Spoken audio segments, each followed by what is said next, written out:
Namaku Yusuf. Aku bukan siapa-siapa, bukan orang pintar, bukan pula anak indigo atau punya garis keturunan dukun. Aku hanya pengangguran yang terlalu sering menatap langit-langit kamar sambil mendengarkan bunyi kipas angin yang berdecit. Hidupku biasa saja. Terlalu biasa, malah. Sejak pandemi beberapa tahun lalu, pekerjaan tak kunjung datang. Ibu sesekali mengirim uang dari desa, tapi aku tahu, dia juga hidup dari sawah sepetak yang tak seberapa hasilnya. Sampai akhirnya, aku menemukan satu peluang yang aneh tapi nyata, menjadi dukun online. Awalnya hanya iseng. Aku melihat banyak akun di media sosial yang menawarkan jasa spiritual dengan harga fantastis. Mulai dari membuka aura, mendatangkan rezeki, sampai menyatukan kembali mantan yang sudah menikah. Yang lebih mengejutkan, banyak yang percaya. Kalau mereka bisa, kenapa aku tidak? Pikirku waktu itu. Aku ubah tampilan kamar kosku, tirai hitam dari kain bekas, lilin-lilin kecil dari minimarket, dan sebuah kendi kosong hasil belanja di toko barang antik. Lalu aku memulai siaran live streaming, dengan nama akun Kiai Sanjaya Langit Selatan. Ya, nama itu hanya hasil campuran acak dari pikiran ngelantur tengah malam. Aku mempelajari beberapa mantra dari internet, menirukan gaya bicara dukun terkenal yang logatnya lambat dan penuh jeda. Setiap kalimat tambahkan suara napas berat dan iringan musik mistis dari aplikasi gratisan.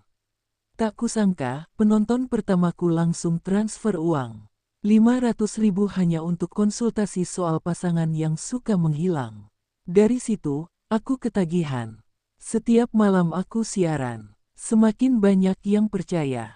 Mereka mengirimkan nama, tanggal lahir, dan foto. Aku tinggal mengarang hasil penerawangan, dan mengakhiri dengan, sudah saya kirim penjaga gaib untuk kamu. Jangan lupa transfer ke rekening di bawah ya. Dan mereka transfer. Aneh ya. Padahal aku cuma bohong. Tapi semua terasa ringan karena aku pikir, mereka cuma butuh sugesti. Aku ini semacam placebo. Nggak merugikan siapa-siapa, kan? Begitu pikirku. Sampai satu malam, seorang pelanggan datang dengan permintaan yang membuatku sedikit bergidik. Namanya Bu Sulastri. Ia tidak minta jodoh. Bukan juga minta pesugihan. Pesannya pendek, tapi bikin bulu kudukku naik. Saya ingin dipanggilkan penjaga gaib yang betulan. Saya siap bayar berapapun. Kalimat itu terus terngiang-ngiang di kepalaku, bahkan setelah layar ponselku mati. Biasanya, pelanggan hanya minta hal-hal sepele, dibukakan aura dagang, dilancarkan jodoh, atau dilindungi dari teman yang sirik. Tapi yang satu ini, lain. Penjaga gaib yang betulan. Kupikir, ia hanya iseng atau mencoba mengetesku. Kukira aku bisa jawab seenaknya seperti biasa. Jadi kubalas pesan itu dengan gaya sok misterius. Tentu bisa, Bu. Tapi ritualnya khusus dan hanya bisa dilakukan tengah malam. Siapkan air bunga 7 rupa, selembar kain putih, dan telur ayam kampung. Padahal semua itu hanya aku ambil dari daftar bahan mandi kembang yang sempat kulihat di acara televisi. Tak kusangka, Bu Sulastri langsung membalas cepat. Sudah siap semua. Saya tunggu jam 12 malam. Uangnya saya transfer duluan. Benar saja. Tak lama, notifikasi masuk 1 juta rupiah. Hatiku sempat senang. Tapi entah kenapa, perutku tiba-tiba terasa dingin seperti es. Malam itu, saat jam hampir menunjuk ke angka 12, aku menyalakan lilin dan menyiapkan settingan di depan kamera seperti biasa. Namun kali ini, rasanya beda. Biasanya, aku merasa seperti sedang main peran. Tapi malam itu, udara di kamar terasa lebih berat. Seolah-olah ada yang ikut menonton dari pojok ruangan. Ritual pun dimulai. Aku bersilat lidah, menyebut nama-nama gaib karangan seperti Ki Jagat Langit dan Nyai Lembayung Timur. Mantranya pun kupadukan dari potongan syair Jawa yang tak ku mengerti. Aku bicara dengan mata setengah terpejam, agar lebih dramatis. Setelah 15 menit, ritual selesai. Aku ucapkan, penjaga gaib sudah dipanggilkan. Jangan lupa ucapkan terima kasih dan beri dia tempat di rumah. Setelah itu, aku matikan siaran dan menguap lebar. Lega. Selesai. Tapi malam itu, aku tidak bisa tidur. Udara kamar mendadak menjadi sangat dingin. Jauh lebih dingin dari biasanya, padahal AC bahkan tidak aku nyalakan. Kordenku bergetar pelan, meskipun jendela tertutup rapat. Aku mencoba menyelimuti diri dan menutup mata, tapi tiba-tiba aku mendengar bunyi langkah kaki. Pelan, berat, seperti seseorang berjalan tanpa alas kaki di atas lantai keramik. Langkah itu terdengar dari lorong luar kamar kos. Aku duduk, menunggu, berpikir keras. Mungkin itu tetangga, mungkin suara dari atas, mungkin. Tapi suara langkah itu semakin dekat. Sampai akhirnya, pintu kamarku terbuka sendiri. Krek, tak ada angin, tak ada orang. Tapi daun pintu terbuka perlahan. Aku menahan napas, tubuhku kaku, mataku terpaku ke pintu yang terbuka lebar. Dan di sana, tepat di ambang, aku melihat bayangan hitam berdiri diam. Tidak bergerak, tidak bernapas. Hanya diam menatapku. Aku mengedip, sekali, dua kali. Dan saat aku buka mata, bayangan itu sudah tidak ada. Aku bangkit, menyalakan semua lampu, dan duduk sambil memeluk lutut. Mulutku gemetar. Keringat dingin membasahi tengkuk. Waktu kulihat jam, tepat menunjukkan pukul 0.44. Malam itu, aku hanya bisa menunduk dan bertanya dalam hati. Apa yang sebenarnya telah kupanggil? Pertanyaan itu terus menggemakan dirinya di kepalaku, bahkan saat matahari sudah terbit dan suara burung mulai terdengar dari jendela. Tapi pagi itu, ada yang lebih aneh. Saat aku bercermin, aku merasa bayanganku tidak mengikuti gerakku dengan sempurna. Aku mengangkat tangan kanan, dan bayangan di kaca terlambat sepersekian detik. Seolah ada jeda waktu yang tak semestinya. Aku cepat-cepat menyiram muka. Ngaco. Aku cuma kurang tidur, gumamku pelan. Namun, keanehan tidak berhenti di situ. Siangnya, saat aku duduk di depan laptop untuk membuka pesan-pesan baru dari pelanggan, aku menemukan satu pesan suara yang membuat tengkukku kembali dingin. Pesan itu berasal dari Bu Sulastri. Tapi suaranya, bukan suaranya. Terima kasih, Kiai. Ia sudah tiba. Dan ia senang dengan tempat barunya. Tapi katanya, ia juga menyukai kamarmu. Aku memutar ulang pesan itu 2 kali. Suara itu berat, seperti keluar dari rongga dada yang dalam, dan anehnya, di bagian akhir, terdengar seperti suara diriku sendiri. Tapi lebih pelan, lebih dingin, lebih bukan manusia. Hari-hari berikutnya, aku merasa selalu diikuti.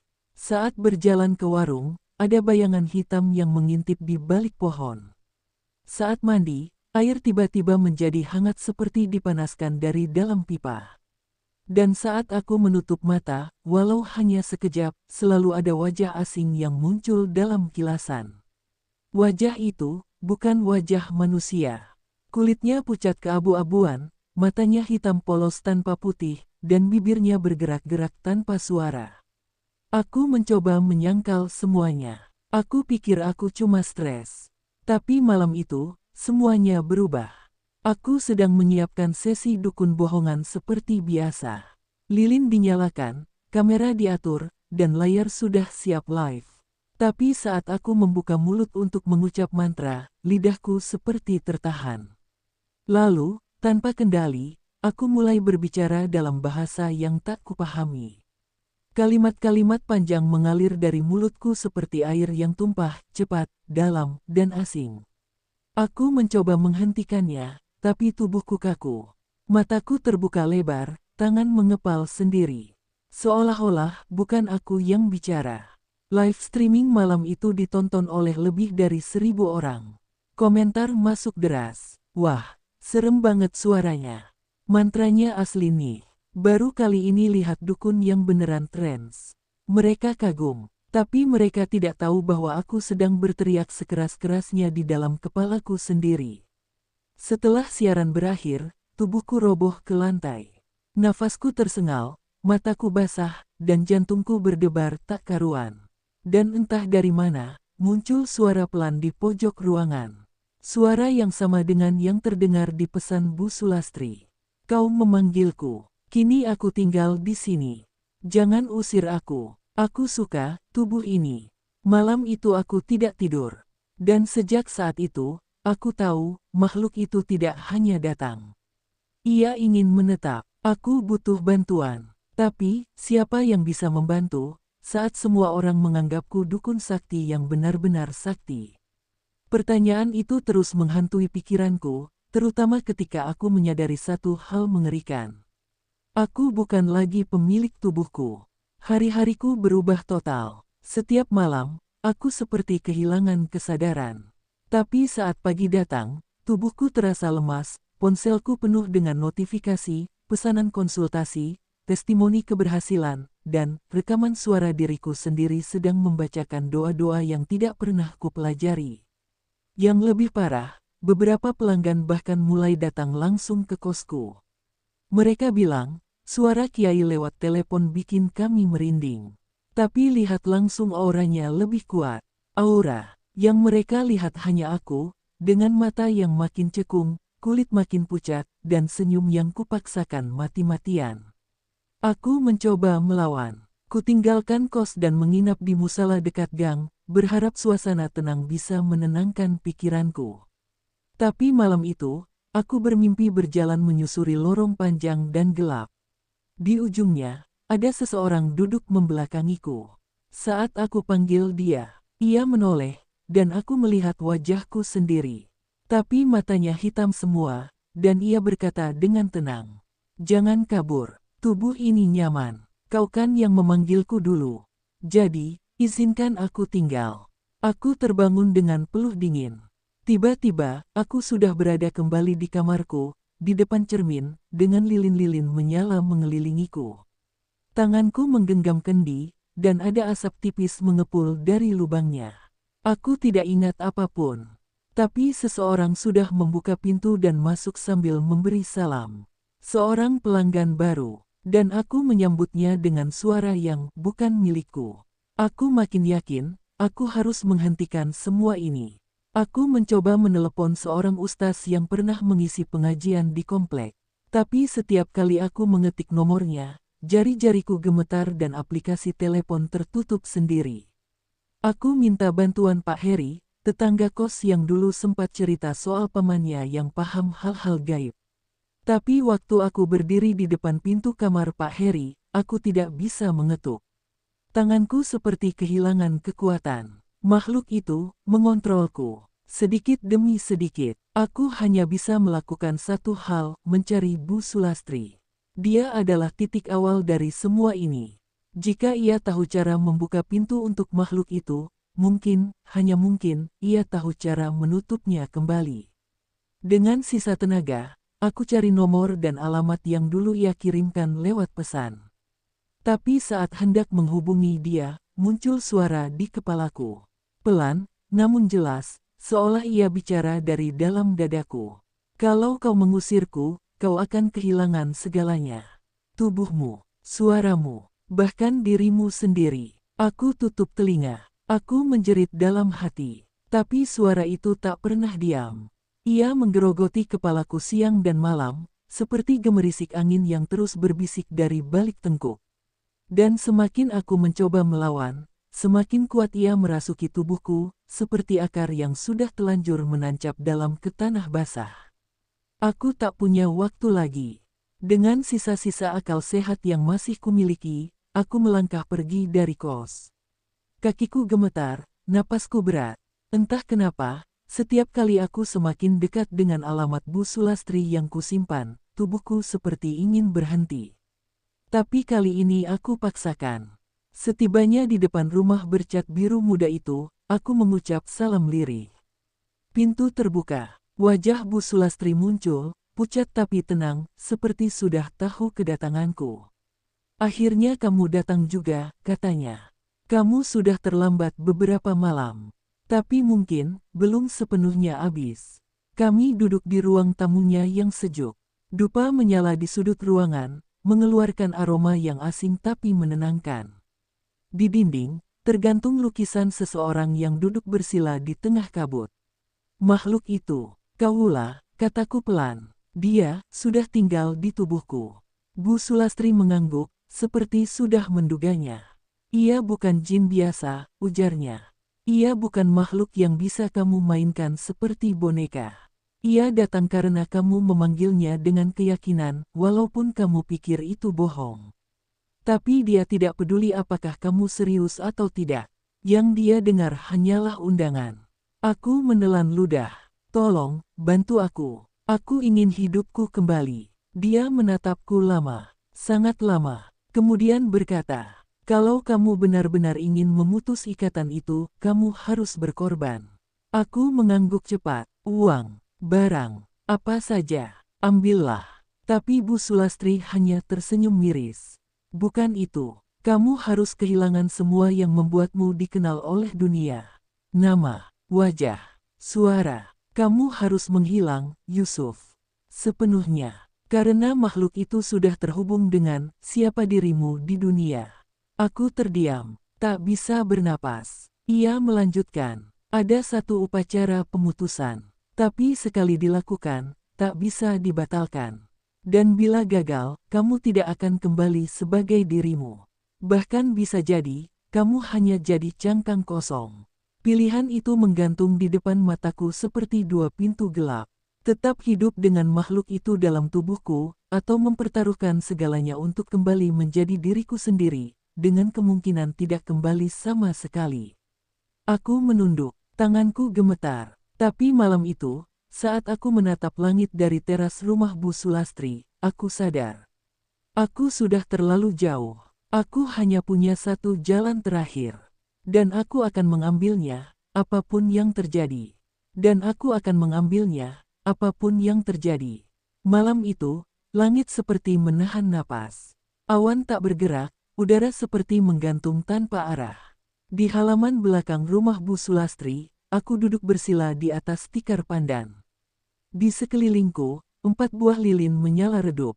Di tengah, sebuah cermin tua diletakkan menghadap wajahku. Jangan lihat wajahmu sendiri terlalu lama nanti, kata Bu Sulastri pelan. Kalau kamu mulai mendengar suara dari dalam cermin, jangan jawab. Cukup tutup mata. Aku mengangguk, walau tenggorokanku serasa dikunci dari dalam. Upacara dimulai. Dupa dinyalakan, dan Bu Sulastri mulai membaca doa-doa dalam bahasa yang asing. Tapi malam itu, tak ada musik menyeramkan, tak ada teriakan gaib seperti di film-film. Yang ada hanya hening. Hening yang panjang, seperti sebelum badai. Perlahan, cermin di depanku berembun sendiri, meski udara tidak dingin. Dan dari balik kabut itu, mataku sendiri menatapku. Tapi bukan aku. Bayangan dalam cermin tersenyum aneh, lebih lebar dari senyum manusia. Ia bicara, tapi tanpa suara. Bibirnya hanya membentuk satu kalimat berulang-ulang. Kamu terlambat. Kamu terlambat, kamu terlambat. Aku memejamkan mata, seperti yang diinstruksikan. Tapi saat itu, telingaku mulai dipenuhi bisikan-bisikan dari segala arah. Suaranya berlapis, saling menindih, membentuk lautan gema yang menyesakkan. Tiba-tiba, tubuhku seperti ditarik dari dalam. Kepalaku ringan, tapi tubuhku kaku. Aku membuka mata, dan di dalam cermin, sudah tidak ada aku. Yang duduk di sana hanyalah tubuh kosong dengan mata terbuka lebar. Tapi aku merasa terjebak di tempat lain. Aku berteriak, memanggil Bu Sulastri. Tapi suaraku tak keluar. Yang kudengar hanyalah gaung suaraku sendiri, memantul di dinding-dinding gelap yang tak terlihat. Tangan Bu Sulastri gemetar. Ia mencoba melanjutkan doa, tapi lilin satu persatu padam sendiri. Angin berhembus dari arah yang tak jelas. Cermin retak perlahan, dan kabut keluar dari sela-selanya. Upacara itu gagal, aku tahu, dan tubuhku, yang sekarang mulai berdiri dengan mata tajam, bukan lagi aku. Makhluk itu, sudah mengambil tempatku. Dari dalam ruang gelap di balik mataku, aku hanya bisa menyaksikan dunia. Aku tidak bisa bicara, tidak bisa bergerak, hanya bisa melihat. Melihat dia, diriku yang bukan lagi diriku, tersenyum pada Bu Sulastri, lalu berkata dengan suaraku yang lama. Terima kasih. Tapi sekarang, giliran saya.